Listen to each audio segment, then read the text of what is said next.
সব সময় আল্লাহর কাছে এই দোয়াটা যেন আমরা করি, আল্লাহ কিয়ামতের দিন তুমি আমার হিসাব নিও না, আল্লাহ তুমি আমার বিচার বসিও না, আল্লাহ তুমি দয়া করে আমারে মাফ করে দিও।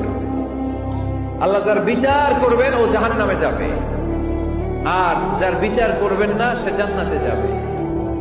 আল্লাহ যদি বিচার করে আর পাই টু পাই হিসাব নেয়, নামাজ পড়লি না কেন, রোজা রাখলি না কেন, মিথ্যা বললি কেন, খাদ্যে ভেজাল দিলি কেন, মাছে ফরমালিন দিলি কেন, যৌতুক খাইলি কেন, ঘুষ খাইলি কেন, উল্টাপাল্টা করলি কেন, জিনা করলি কেন, একটার পর একটা প্রশ্ন বানে যদি সেই ভয়ঙ্কর দিনে আল্লাহ আমাদেরকে জর্জরিত করে, আমাদের কোন উত্তর আছে? সেদিন আমাদের বাঁচার কোন উপায় আছে? তাই আমরা সবাই আল্লাহর কাছে দোয়া করবো, আল্লাহ কোনো বিচার টিচার মানি না, কোনো বিচার করতে পারবো না, দয়া করবা। কথা কয় না? কি করবে?